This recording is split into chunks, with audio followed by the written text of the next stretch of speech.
Over the last few videos that I've done, I've been making some very severe criticisms of the way in which the Army and the Navy and the Air Force are advising the principal government ministers. The three principal government ministers are Andy Burnham, John Healey and Wes Streeting. All three of them went to Cambridge and all three of them studied arts subjects. They absolutely rely on excellent, discreet, clever, thoughtful, perceptive, forensic advice. And in my opinion, they're not getting it. Now, the reason they're not getting it is not because these people are wicked. In fact, they're the very opposite of wicked. They're patriots.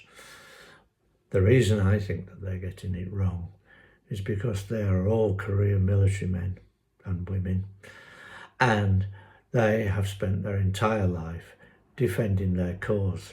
So the Army defends the Army and the Navy and the Air Force likewise. They are also, to a certain extent, thinking in the wrong sort of way. What they're really doing is thinking that Britain is a global power with global responsibilities and is still part and parcel the policeman of the world, which we clearly aren't. How else do you explain £8 billion for 2 aircraft carriers, £28 billion for nuclear warheads and submarines and all the other things? All of these are assuming that the war, when it comes, will be somewhere else. They are not considering the possibility that the war will be here in Britain.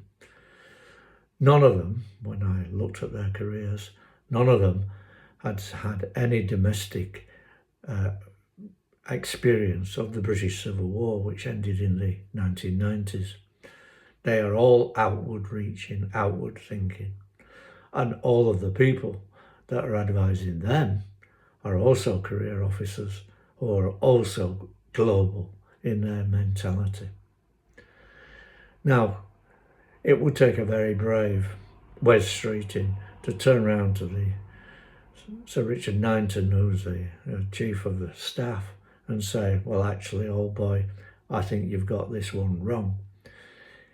For him to turn around and say to them, what we really need isn't something which is predicated on the role of Britain as a global power, but rather the role of Britain defending Britain, because the armaments which we need to defend Britain do not include 2 aircraft carriers, submarines, tanks and nuclear warheads.